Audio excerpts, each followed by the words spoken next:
vamos a estudiar cómo podemos describir matemáticamente una onda que se está propagando, ¿no? Habíamos encontrado anteriormente la ecuación de la onda. Entonces, toda función que querramos que represente el movimiento de una onda tiene que cumplir con esta ecuación de la onda. Entonces, si tengo un pulso como este que estamos mostrando en pantalla, digamos en un tiempo t1 está en una determinada posición y después un tiempo t2 está en la otra, se desplazó hacia la derecha, pero matemáticamente fíjense que este pulso, como yo lo puedo representar, no hemos hablado nada de eso, pero hay unas funciones que yo puedo utilizar y que representan más o menos ese tipo de comportamiento. Por ejemplo, una campana gaussiana que sería e a la menos x cuadrado tiene ese mismo comportamiento. Otra función que es, por ejemplo, que tiene esta forma 1 sobre 1 más x cuadrado, también tienen un comportamiento así que parece como un pulso o una campana. Bueno, pero esta sería, digamos, la forma que tiene el pulso. Ahora, ¿cómo yo represento que ese pulso se está moviendo hacia la derecha, ¿no? Entonces, para hacer esto, recordemos, por ejemplo, si yo tengo un determinado gráfico y tengo la función, digamos, la parábola, que sería, esta sería igual x cuadrado. Bueno, ¿cómo represento una parábola, digamos, que se mueva un poco hacia la derecha? Si tengo un punto A y quiero que mi parábola esté ubicada en esta posición, bueno, esta ecuación de esta parábola sería igual a x menos a al cuadrado. Por lo tanto, fíjense que aquí tenemos un poco una receta que le estamos restando, ¿cierto? Esto sería a, ¿no? La posición del 0. Aquí estaría mi 0, ¿no? Entonces, esto me dice algo. Por lo tanto, yo puedo pensar que tengo una determinada función y simplemente que sea una función de tipo, digamos, este y, que por supuesto va a depender de x de la posición y el tiempo, va a ser una función que inicialmente, digamos, está en una posición en x igual 0, ¿no? Está en x, ¿no? Aquí vamos a poner esto t igual 0, y en un tiempo posterior, ¿no? Está en otra posición. Entonces yo pudiera decir que si tengo una ecuación que tiene este tipo, donde el argumento ahora en vez de ser x, esto va a ser un tiempo posterior, un tiempo mayor que 0. Entonces, fíjense que aquí lo que estoy a la coordenada de x le estoy restando cierta cantidad, donde sé quién es, la velocidad de propagación. Y fíjense que esta estructura cumple con la ecuación de la onda que nosotros teníamos, porque si yo derivo dos veces en la posición, bueno, tengo, digamos, la segunda derivada de esta función, voy a ponerla así, pero si la derivo porque el argumento es simplemente en x y no me cambia. Pero cuando derive en tiempo, la segunda derivada la primera me saca menos c y la segunda me saca de nuevo menos c y me queda c cuadrado, y aquí también tengo la segunda derivada. Por lo tanto, aquí yo tengo una igualdad, y esto por supuesto es válido para esta estructura que estoy proponiendo de una función con un argumento que depende del tiempo, y que ese argumento, a medida que t cambia, bueno, pues se va desplazando la función que me está representando ese pulso hacia la derecha. Bueno, y de igual manera, si esto es válido para x menos ct, bueno, esto sería una onda que se desplaza hacia la derecha.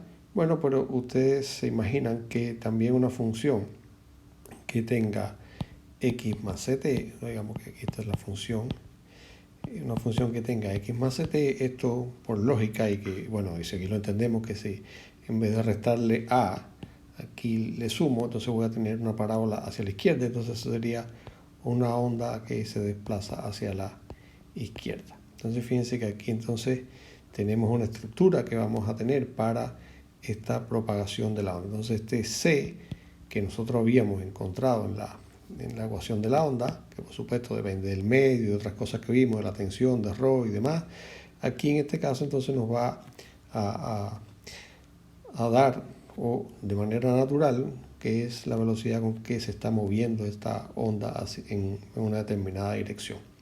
Bueno, ahora vamos a considerar una situación donde el extremo de la cuerda lo hacemos oscilar con cierta frecuencia. Vamos a detener la animación para que no ocurran reflexiones de la onda en el otro extremo, y bueno, esa situación la veremos más adelante.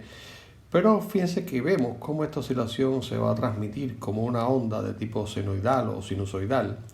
Y como ustedes pueden ver, y luego vamos a demostrar, que cada punto de la cuerda va a oscilar verticalmente con la frecuencia con la que estoy provocando la oscilación en el extremo izquierdo. Entonces, esta onda se está propagando hacia la derecha y cada punto está oscilando. Veamos entonces cómo podemos representar matemáticamente esta onda que le vamos a llamar armónica o senoidal. Entonces, como decíamos, vamos a representar matemáticamente lo que habíamos visto. Tenemos un punto inicial, digamos, en x igual 0, que tenemos una función que la podemos representar con una función armónica, o sea, podemos decir que tiene el tipo, no sé, a coseno de omega t, donde a sería la amplitud, omega cierta frecuencia angular, a pesar de que aquí no hay ningún ángulo, pero da una idea de una cierta periodicidad. Entonces, fíjense que tenemos una onda que se está propagando hacia la derecha y nosotros podemos aquí encontrar puntos donde, digamos, la fase o la posición que tiene la partícula, digamos, en un sitio determinado coinciden exactamente en la fase. Entonces, a esta distancia aquí le llamamos lambda y lambda le vamos a llamar, o lo vamos a conocer como longitud de onda, tiene unidades, digamos, de metros, y nos va a decir la distancia entre dos puntos con una diferencia de fase de 2pi. Entonces, esta sería la definición de lambda, una diferencia de fase de 2pi. Entonces, fíjense que este lambda, ¿no? Sería, imagínense que la onda está moviéndose hacia la derecha. Entonces, lambda, vamos a suponer que la onda en este movimiento aparente que nosotros estamos viendo que se está transportando hacia la derecha, el punto máximo, ¿qué tiempo demora en llegar hasta la otra posición? Bueno, eso va a demorar lo que se conoce como el periodo, o sea, ese punto, digamos, hace una oscilación completa. Recuerden que el periodo es el tiempo en que demora una oscilación. Este sería entonces el periodo. Recuerden que el periodo sería el inverso de la frecuencia. Y por otro lado teníamos que esta frecuencia angular se relaciona con esta frecuencia, digamos, lineal, por llamarla de alguna manera, pero es frecuencia a secas. Y entonces tendríamos esta relación. Entonces, fíjense que aquí estamos relacionando lambda con la velocidad c, que sería la velocidad de propagación, con el periodo que está relacionado con este movimiento vertical, ¿no? Esto es un movimiento, digamos, vertical o de un punto del espacio. Aquí tenemos, fíjense que coexisten dos tipos de movimiento. Uno que es a lo largo del eje X, y esto le llamamos el eje Y, y este sería el eje X.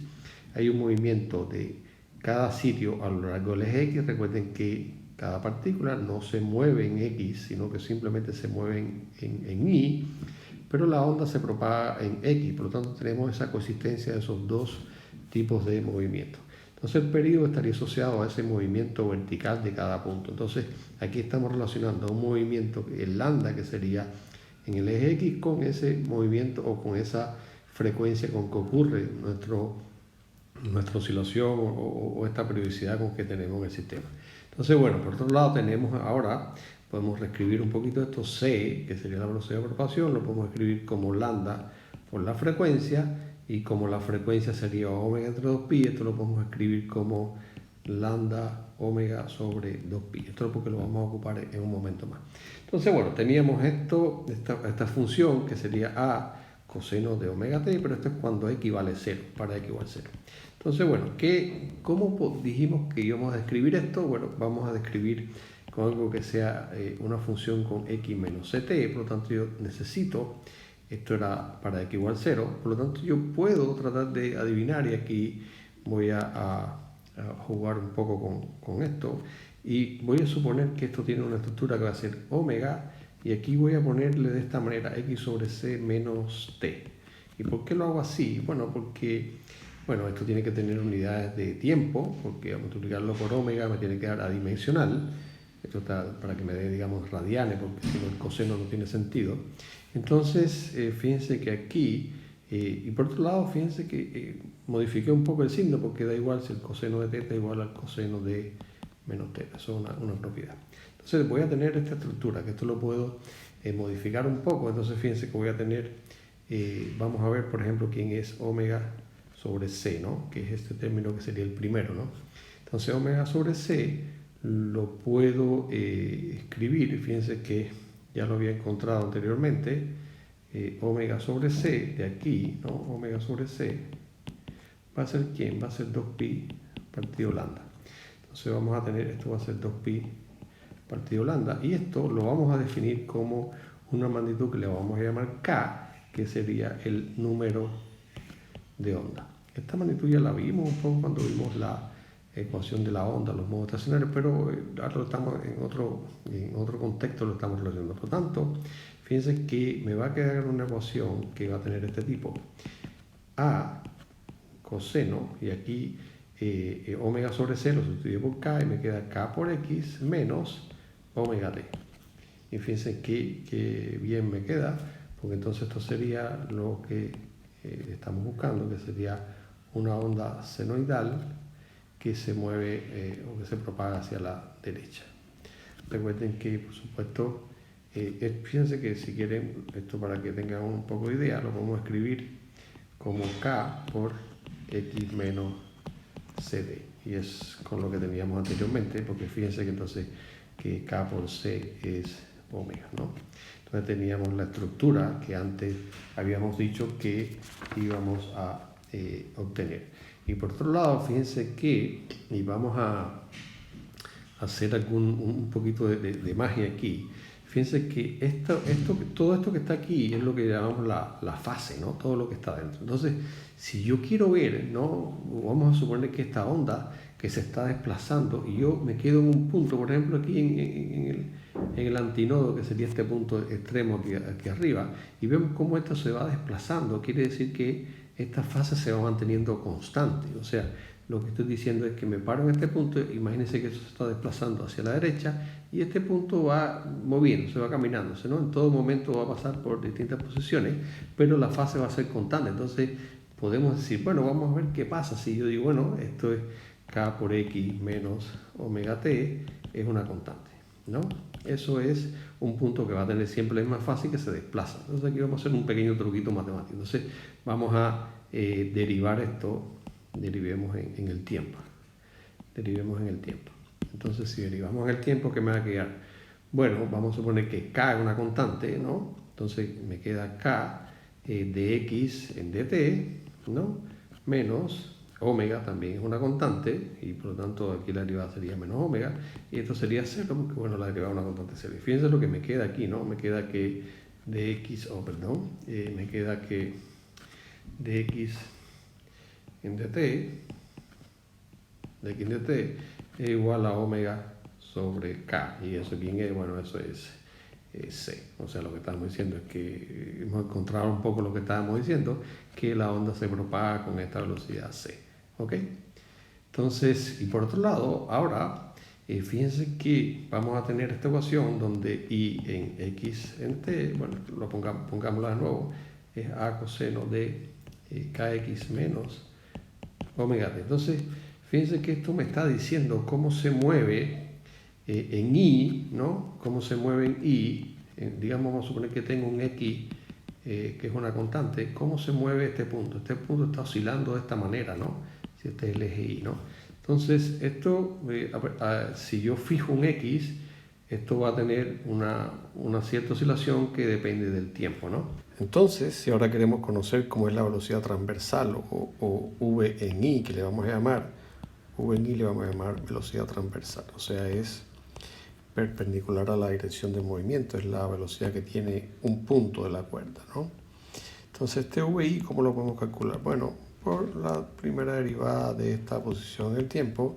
Para eso derivamos la expresión anterior. La derivada del coseno es menos seno y me sale un menos a, pero cuando derive la parte interna me va a salir menos omega, por lo tanto me queda más a omega seno de kx menos omega t, y eso sería la velocidad transversal. Y por otro lado puedo calcular también la aceleración transversal como la segunda derivada de la posición en el tiempo y derivo esto y me va a salir, me queda A, me sale menos omega, me queda omega cuadrado y coseno de kx menos omega t. Entonces fíjense que esto es similar a, se parece un poco a lo que habíamos visto en oscilaciones, y ahora vamos a ver, digamos, en detalle cómo serían estos tres gráficos que los tenemos acá. Entonces vamos a tener un gráfico para la posición, aquí esto sería y todo sería en función del tiempo, ¿no? Y aquí estaría, este sería de la aceleración en i, y este sería de la velocidad en i. Entonces aquí están las tres expresiones. Por lo que tanto, que es lo que una manera rápida de leer esto es ver que en un punto cuando la amplitud es máxima, por ejemplo aquí en el inicio, entonces bueno, aquí la velocidad es cero y la aceleración es, digamos, de signo contrario, pero máxima. Entonces lo que quiere decir es que en ese punto, cuando la amplitud es máxima, ahí la velocidad es cero, se detiene un poco la oscilación y las fuerzas de restauración o restauradoras son máximas y por eso la aceleración es máxima. Entonces en otro punto, por ejemplo, cuando la amplitud es cero, significa que estamos pasando por el punto de equilibrio, donde también las fuerzas de estas restauradoras se hacen cero, pero ahí en ese punto la velocidad es máxima. Y así de esa manera podemos darle una lectura a este gráfico donde en distintos puntos nos va a decir cómo es la amplitud, la velocidad y la aceleración. En todo caso, las componentes transversales, o sea, perpendiculares al movimiento. Bueno, y ahora vamos a comparar estos dos gráficos que aparentemente son iguales.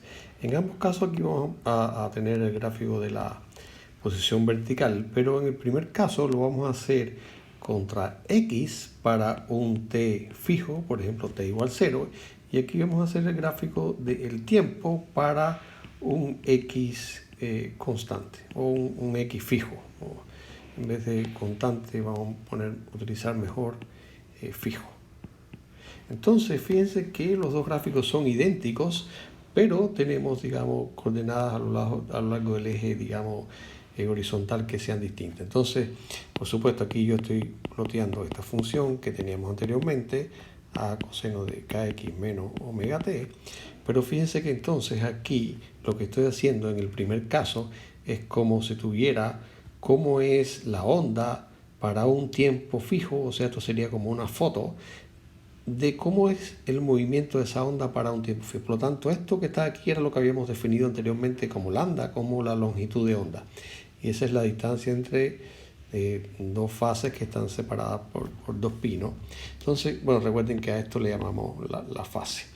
Y el segundo caso es cuando tenemos un punto fijo, y esto lo que es el movimiento transversal para de cómo va cambiando en el tiempo. Entonces esto sería el período, o sea, el tiempo entre dos oscilaciones, o sea, cuando el punto regresa a la misma posición después. Por lo tanto, hay que diferenciar los dos contextos.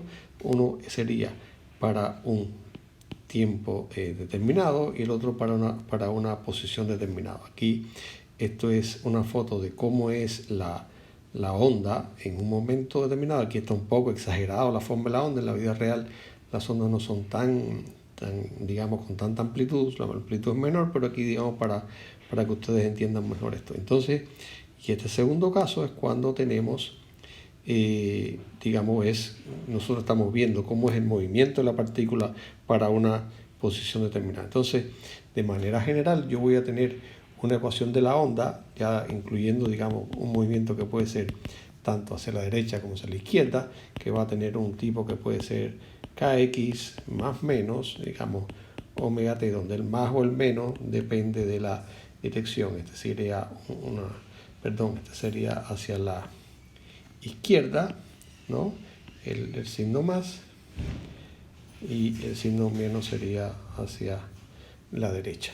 Y entonces, en todo momento recuerden que esto es la fase, y por lo tanto, si yo quiero saber en qué posición estoy, simplemente tengo que conocer en qué fase estoy. Entonces, por ejemplo, la i es igual a 0 cuando en caso del coseno, cuando la fase valga, digamos, pi medio o 3 pi medio y así sucesivamente. O sea, cuando el coseno se me hace 0.